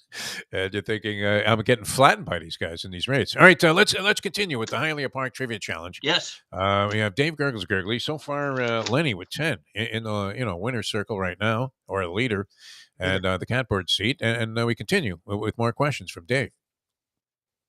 Golf. This comedian, on his disdainful opinion of the sport of golf, said, the people who gave us golf and called it a game are the same people who gave us bagpipes and called it music.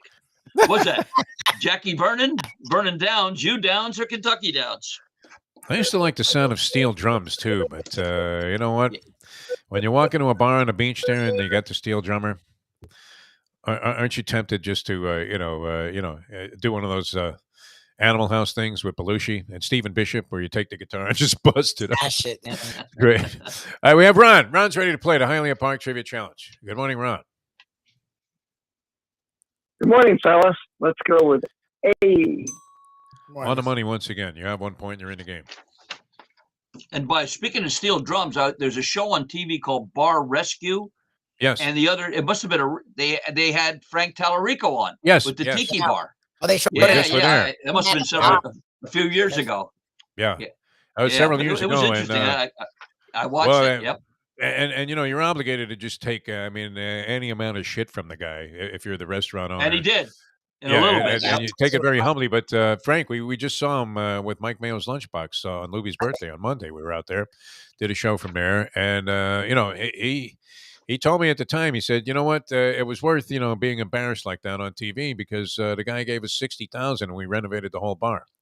Exactly. So it was like, okay, where is he going to get 60 dimes from? So a guy gives you a verbal beating. Nobody remembers later.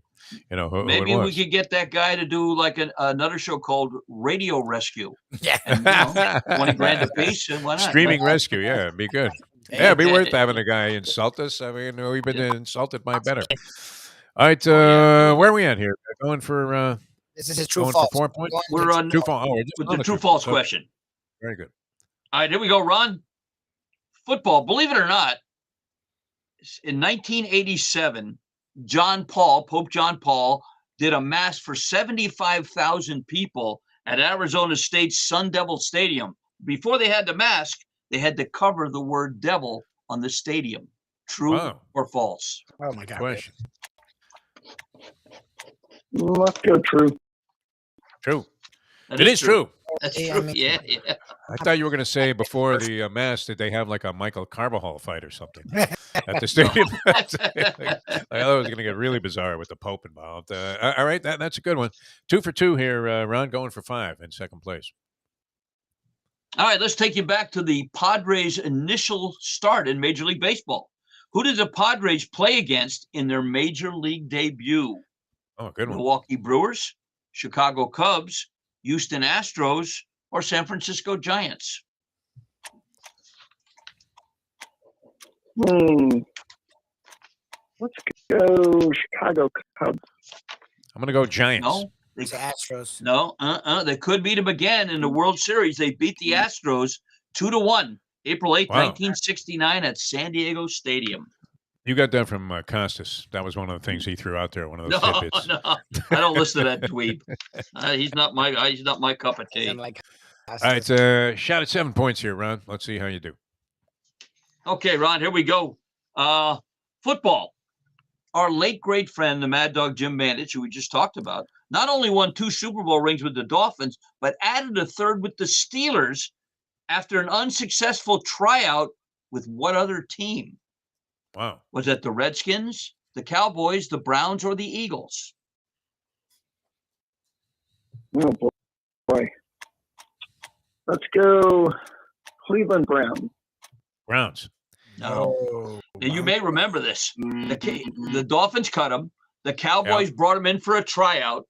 They cut him. He went to the Steelers. The Steelers played the Cowboys in the Super Bowl, and Jackie Smith, the tight end they did pick, dropped the winning touchdown. Oh, and that's the Mad right. Dog got his third ring. Yep. Not all the.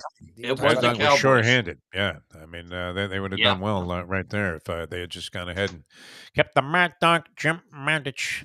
Boy, it's been a long time too. How many years ago did Mad Dog pass away? I want to say. What is it? More than a 8 dozen? or 10 now? Is it that many? Wow, I mean, wow. Yeah, Boy, he was a I don't good guy to remember. work with. I had always a great time, both on the radio and with that television show that we had on Sunday nights. He would bring in some massive I remember guests it. too, and that was a live show too. Oh, yeah.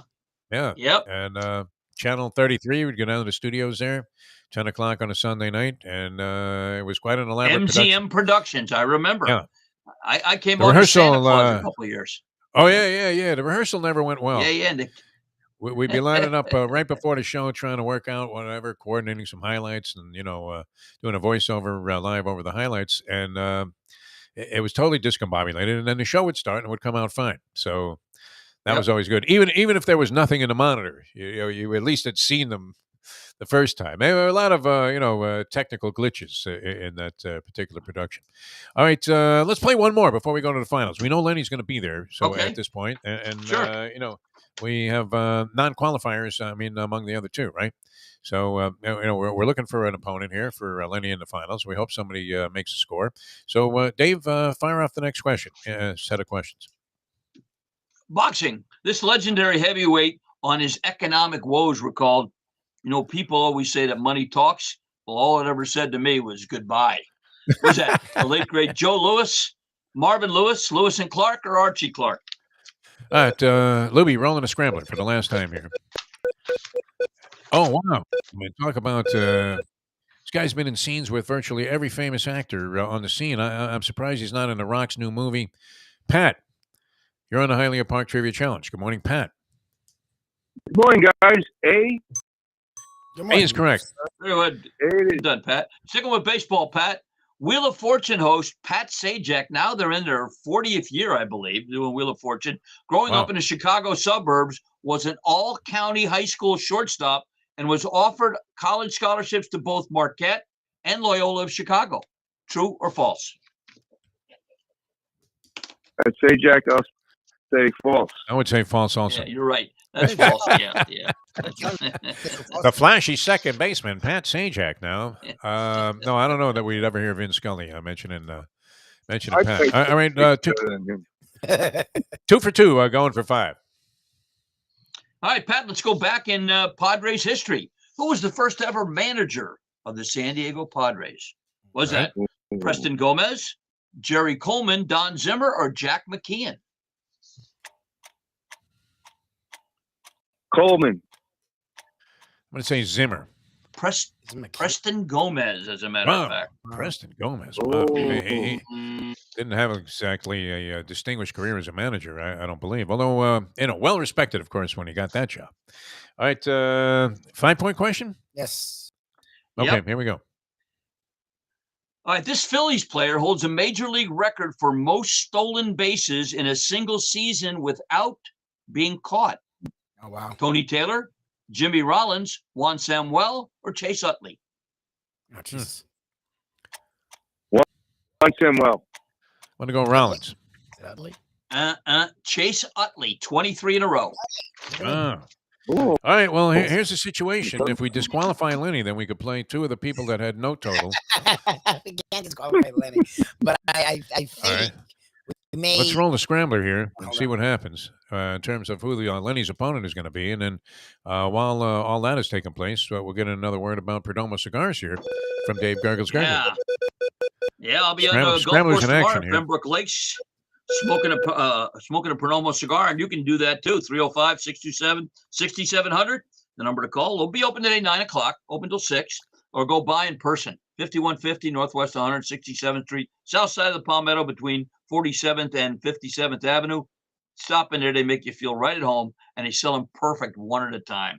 Huge selections, great prices. Perdomo Cigars make it part of your itinerary for today, tomorrow, or the weekend. And if you're not there Monday through Friday, any tobacconist will have a Perdomo cigar. Go online to see their selection, www.perdomocigars.com. And then go to Hialeah Park. Yeah, no, great company, man. Perdomo Cigars. And, of course, Hialeah Park. We love all the people there. It's a fantastic place. Breeders' Cup coming up, so make your plans of being a champion simulcasting room. And sort of makes it special to get into that atmosphere there and then soak up all the atmosphere that is not only unique but historic and legendary at beautiful Hialeah Park. Yes. And by the way, did you see last Sunday's New York Post? You get it on Sunday too?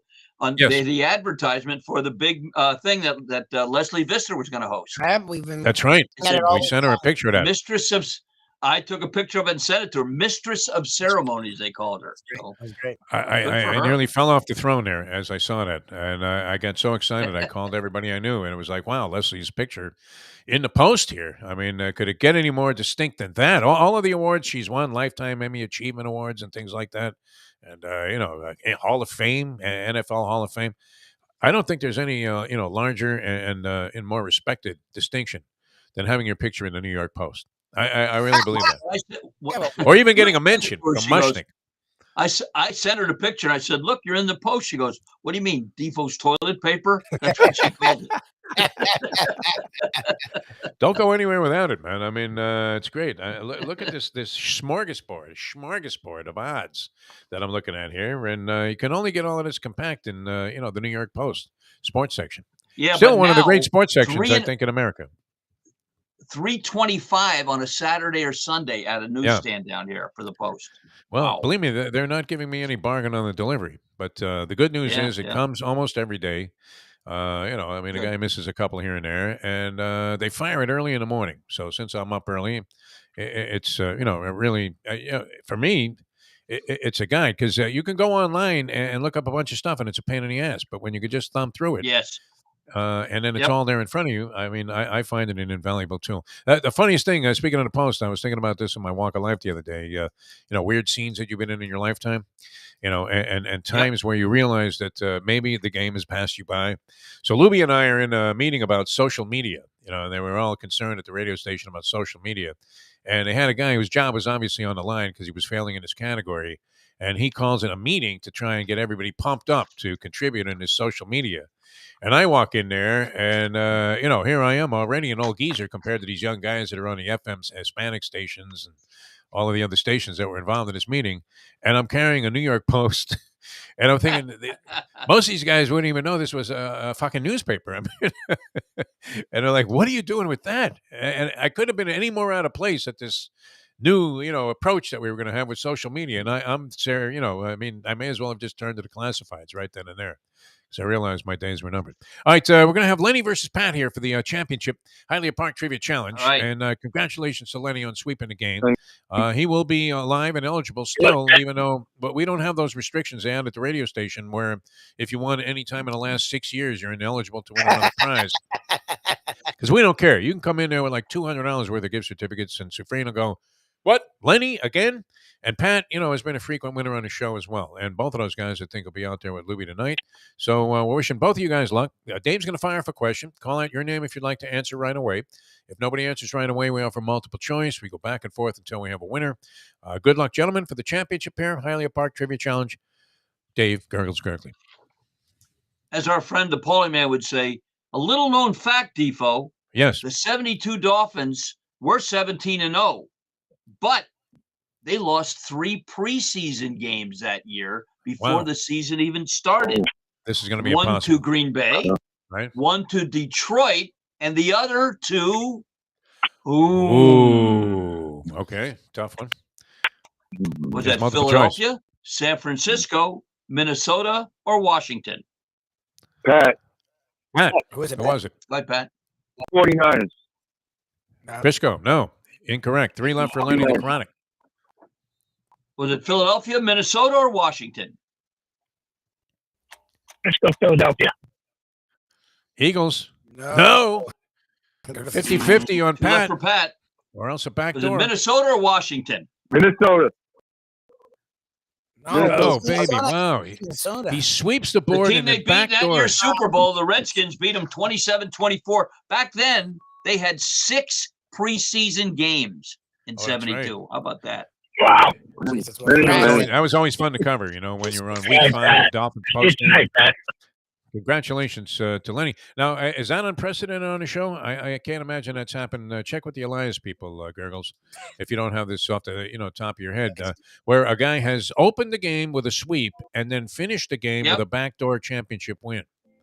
Where Bernie did it twice, and Charlie from Hollywood, the guy with no teeth that would sit outside when we were at Toyota Hollywood, did it once. It's always interesting to meet some of the audience members sometimes, and wow. you're thinking at least he gets my jokes, That's no, they usually they're just there, I think Charlie with the no teeth was there for whatever freebies we were offering that day. Because the guy with the cat would show up from Atlantic City Subs, who we saw recently at WWNN, and and then Charlie was right on top of the whole platter, right? He would do a mayo too. He would smear all of the sandwiches, so you didn't want any of them yourself. What was the guy that used to bring the Chinese menus from upstate New York? We were at JM Lexus. Holy! And he always brought me a menu from Wohop, and then we dropped all kinds of weird stuff on the desk. Wow! Very nice man. I mean, a great supporter of our programs, but you would have to say if he showed up one day in a straitjacket. I think he's DeSantis' campaign manager now. I'm not sure. He might be. He's doing a great job. The guy I was going to win in a landslide. I mean, the guy, he's going to win by 8 million votes. This cat, just from that one commercial alone. Charlie Crist, he has to be screaming at some Tampa ad agency. You guys are fools. You're morons. How can you let him do that? All right, David, we love you, man. Fantastic job as always. Guys. Have fun out there, and of course, enjoy the cool weather. All right, Dave Gurggles Gergely, ladies and gentlemen. I had a funny story last night, actually. I was watching a ball game here. I'll get into it when we come back. I want to tell you about Jimmy Johnson's Big Chill.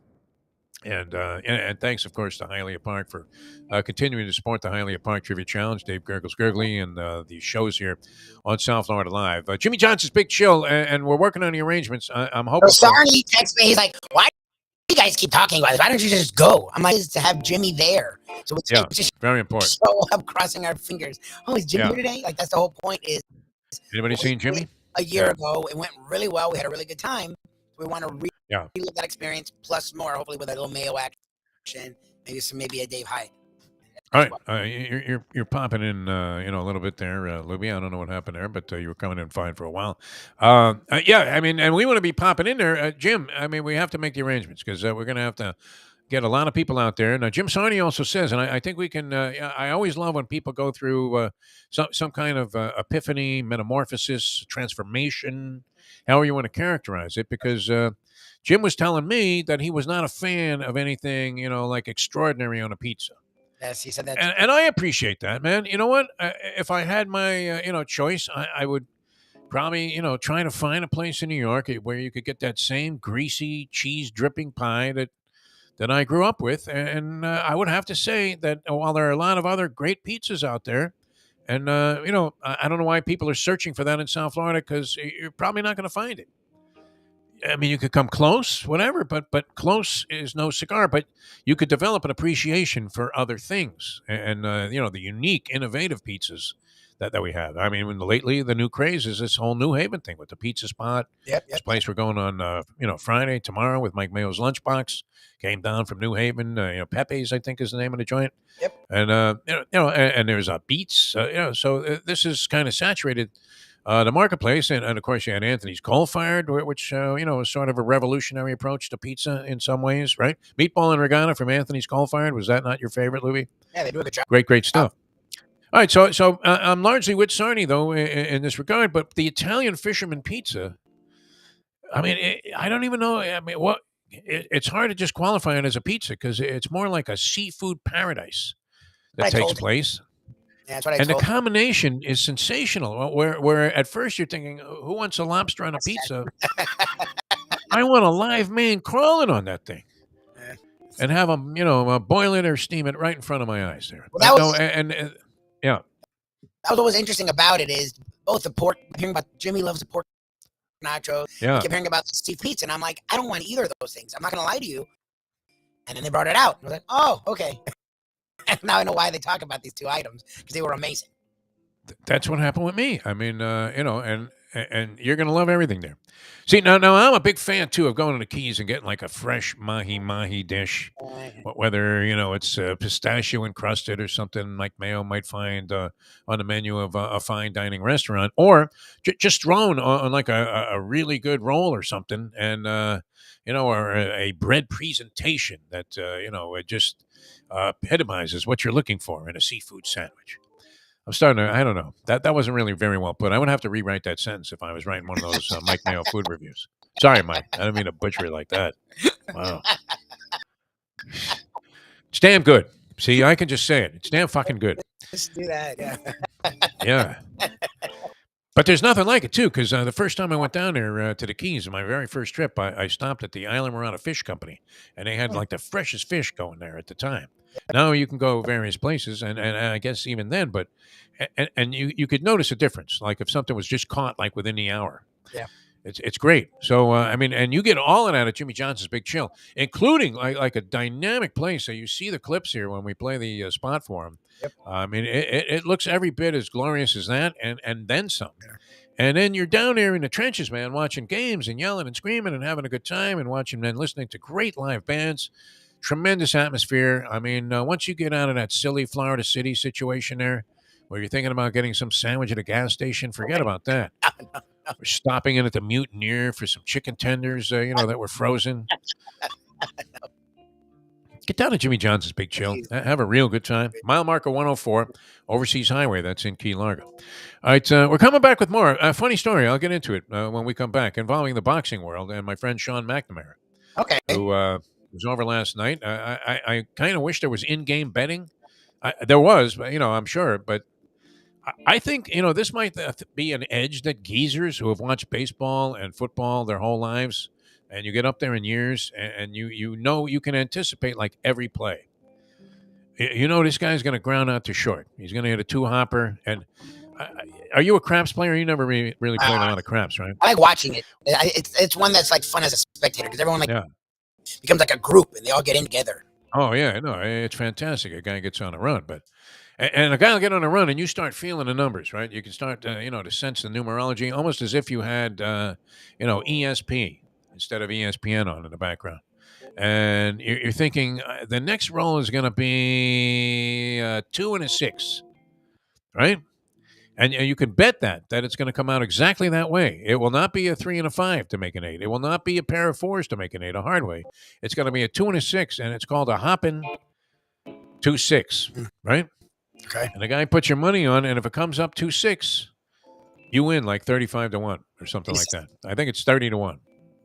Right? But how crazy is that? How insane is that? A zillion numbers could come up. And it could come up any different way, and you lose. You could get an 8 like 2 different fashions. And you still, your money gets swept off the board there because it's a one-roll proposition, Lubie. Right? So the guy has to roll it right there on that next roll, or you lose your money. But every now and then, you get on a hot streak like that. and you start feeling the numerology, and it feels good if you can get to that point. But it is so short lived. Have you found that, people, that your good luck streaks are so short lived? You have to cash in on them while you have a chance. Yep. Why am I doing Gambling 101 here on the show? Oh, because of the in-game betting, like yesterday. You could say even in that game where Stanton hit the 3-run homer. How many Yankee fans or anybody that was watching that game knew that Stanton was going to hit one out of the park right there? That the minute that this Savali threw a ball over the plate, it was going to get, pounded by whoever happened to be standing there with a bat in their hand. Right? He struck out Aaron Judge, and that was the only thing that he managed to accomplish. Wild with the next guy. And then, the first strike that he threw to Stanton, there it goes. Ball game over. I could have bet that, right? And you might have gotten a pretty, substantial price. No? 15, 20 to 1? That Stanton homers on the first strike? How finite do they make it, though? That's the question. That's a lot. Is it a hop and 2-6? If you were betting that every Yankee to strike out yesterday, Joe Casal, Harvey Fan, every Yankee to strike out, you cash 17 out of 27 outs. Exactly. I think they had 3 hits in the game. They might have had a walk or 2. So you were cashing, at a price, 17 out of probably, a total of maybe 35 at-bats that they had in a ball game, more than half the time. So what if you're getting 3-1 on a strikeout? Yeah. Even 2-1. You're a rich man today just by betting a K on every at-bat. Sorry, guys. They'll be fetching. God forbid they should lose tonight. Suicide hotlines will be tying up for hours on end. Hey, I got to get through to somebody. Not to make light of that situation, but you don't want to be placed on hold at a moment like that. My friend Sean Mack was psychotic last night trying to figure out this is applicable to the trivia theme of the show. Okay. So we'll come back with that story in a moment. Now that. I'm ready for it. The time! I can remember it. It's 8:42. The Ponies in Style at Champions, the outstanding simulcasting room at beautiful Hialeah Park. Yes, the grand old lady of thoroughbred racing has never been more vibrant, and you can wager on the races from the top tracks around the country while enjoying a cocktail at the Brass Rail Bar or any of the fine food served throughout the facility. If poker is your game, you're covered in style, and you can play all your favorite Vegas-style games, including blackjack, craps, and roulette, in Hialeah Park's sizzling hot casino. Get a player's card when you walk through the door for all kinds of generous amenities, including our favorite, free play, when you come out to the ultimate casino and entertainment destination, Hialeah Park. Hey folks, Tony Segreto here. Since day one, Catholic Health Services has been part of Old School. And since we've started letting people know about them, it's changed their lives. You see, Catholic Health Services, while being recognized as one of the top places for stroke rehab in the country, it's also about a group of people who not just excel in what they do, from the doctors to the nurses to the therapists, on and on and on. It's how they do what they do every single day that separates them from the pack. They do it with a passion, unmatched, and the inclusion of family in every step of the process.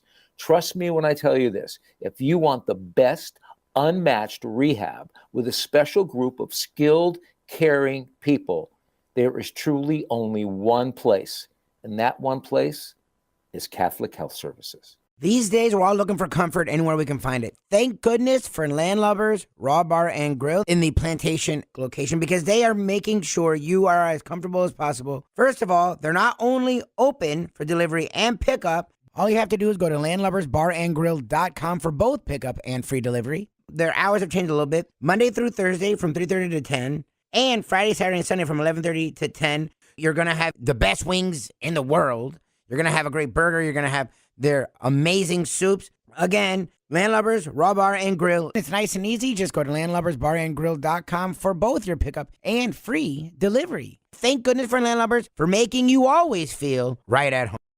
To be or not to be, that is the question. Whether 'tis nobler in the mind to suffer the slings and arrows of outrageous fortune, or to take arms against a sea of troubles, and by opposing end them, to die, to sleep, no more, and by asleep, to say we end the heartache and 1,000 natural shocks. What could that have been about, except to hedge or not to hedge? The modern day odd couple, Defo and Lubie, are on now. It is, of course, the Defo Show.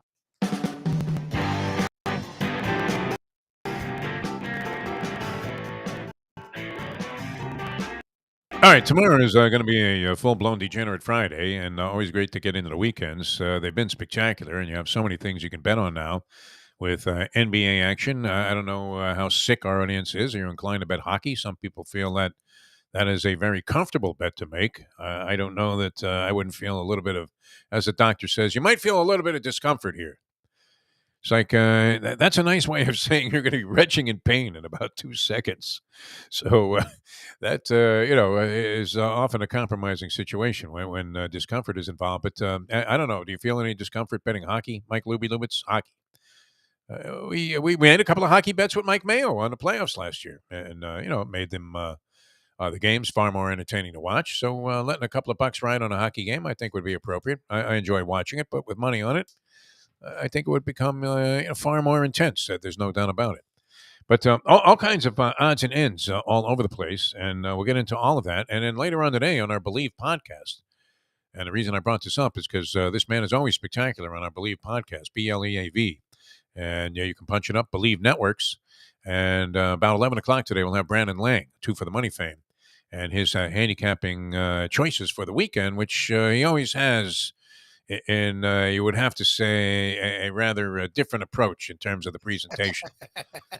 It's not your standard, well, you know what? I like the Chiefs. Mahomes, he's going to shred them. It's none of that. I mean, I can assure you it's a very exciting and unique presentation of a guy giving you like 4 or 5, 6 games sometimes to bet over the weekends. All right, so this happens to me yesterday, and I was thinking in-game betting would be great. Sean Mack is over. I don't know if you know Sean Mack, right? Sean McNamara? Yep. Okay, and this is a guy that was ahead of the pack on virtually everything. I mean, he made a fortune for himself when the sex phones were popular, okay? Not that there's anything evil about this guy, but, he's a capitalist. He saw a situation, made a fortune with his partner, and then they parlayed that into even a larger fortune when spam email became a popular thing. Spam email. Companies were paying huge amounts of money for, places like Sean Mack had developed where they have a database and they could get your – I mean, he had huge clients, right? American Express, FedEx. I mean, they were all using Sean Mack's resources to enhance their business through spam email, which was working. In fact, he had a can of spam on his desk at the office that he had that I used to visit frequently when I was trying to figure out if he knew any attorneys who could help get me out of a jackpot. Then apps. He was on to creating apps before apps were popular. Now everything is an app at this point. So he's been on the cutting edge of all of this stuff forever. And with the fortunes that he's amassed, he was able to dabble in the boxing game for a while. All right. So I know he's a big boxing fan, and we're there making proposition bets on every pitch in the game last night. And I think he was descending from a rather lofty buzz that he had been on because I believe that he was involved probably in at least a 12-hour bender of sorts, which is nothing for Sean Mack. He can handle this. He handles it like a man. It's unbelievable. So we're having a good time just making proposition bets between us on what's going to happen with the next batter in the game. And then it hit me. We were talking for some reason about boxing, and the name of Panama Lewis came up, of course, being the if you talk about the Astros, I mean, the greatest cheat in boxing history, unfortunately, to tragic results, was Panama Lewis. So it comes up, and I'm thinking, I'm blanking on what was Panama Lewis's actual first name. Now, the legend is, of course, he was asking for the bottle that he mixed in the Arguello Pryor fight. Somehow Arguello came up as, a guy that we both knew, and we were talking about, like, people that we met in the game and really respected. And so, and he was talking about Panama Lewis, had the incident in the corner there on the Arguello Pryor fight where he was calling clearly for the bottle that I mixed, not the usual bottle of water. And then Pryor exhibited abnormal, ability to absorb punishment as Arguello hits him with a sledgehammer, and he just looks and laughs. And you're like, what? What the hell could have been in that bottle? And then, a disgraceful incident, which should have had the man banned for life from any sporting activity, where he cut the stuffing out of the gloves and basically inserted like cement into the gloves of this fighter named Louis Resto. And I believe the poor guy that was the victim of this was a guy named like Danny Collins or something like that. He was an Irish fighter, very popular in New York. And he got you cannot believe how this guy looked after absorbing this kind of punishment from a guy who had no stuffing in the gloves and just pure cement. They both did prison time on that. So in the process of trying to figure out, and both of us are blanking on Panama Lewis's first name, and I'm saying, Sean, let's just Google it. And why drive your? I don't want to drive myself crazy anymore, trying to figure out as my memory starts to become more and more impaired. I don't want to drive myself nuts anymore. I'll just look it up. Like even if I couldn't figure out that John Crotty was the color man on the Heat game last night, even though we've talked to him a zillion times and he's a great guy, I would rather look it up than torture myself now and just Google Heat announcers. Are you in that MO at this point, Lubie? Look, I get a lot of people who Don't torment yourself. Yeah. who are older. Like, look, I don't want to lose my memory. I'm lazy. It's there. I look everything up on Google. I don't even think twice. A lot easier. Why fight it? Why fight it? I mean, what are you going to start gargling with jellyfish extract and hope that works? No, just look the fucking thing up. All right. So Sean McNamara, starts. I mean, like I said, he was descending from a rather, I would think, significant buzz, and his landing place was not quite, there yet. So he starts calling everybody that he had in his contacts that was in the boxing game. And he ended up calling, I mean, to find out if they, could tell him what Panama Lewis's first name is. Think about this. Think about the absurdity of this. While we're, sitting here on a couch watching the Yankee game and trying to make prop bets on every pitch. All right, so in the process, he called Shannon Briggs. Remember Shannon the Cannon Briggs? Yeah, we had him on actually with Marvin Jones. Yeah, Shannon Briggs. He called Corey Spinks, the son of Leon Spinks, who ascended to various titles. None of these people answered, by the way. And he called Carl and Don King. Oh, this is while he's sitting there on the couch. I said, just look this fucking thing up already. Most of these numbers had been deleted, were no longer in the process. And then he proceeded to tell me horror stories about, the financial records in boxing. If you ever saw anything that was under the label of Fugazi, never mind classified. I'm talking about totally Fugazi. Financial records in boxing. He was telling me some horror stories about some of these guys. And I'm like, oh, okay. Because he had bailed them out of various financial jackpots, even though they had made millions while they were in the game. But I imagine he's calling all these guys like a crazy person. And I already know that Panama Lewis, it finally hit me. His first name was Carlos. He used to let him call everyone. They're calling a 90-year-old Don King in the middle of the night. I don't want to say... But that's the only kind of thing that could have fueled that. Where you're obsessed with, getting in touch with somebody. It was funny to watch, though, because I'm looking and he's showing me the names on, the caller ID, and it's like, okay, he really is calling Don King. Only in America. All right, we have to run, man. It was a lot of fun being with you. Catch our Believe podcast. I think you'll always enjoy Brandon Lang. He's the guy that based the movie 2 for the Money on.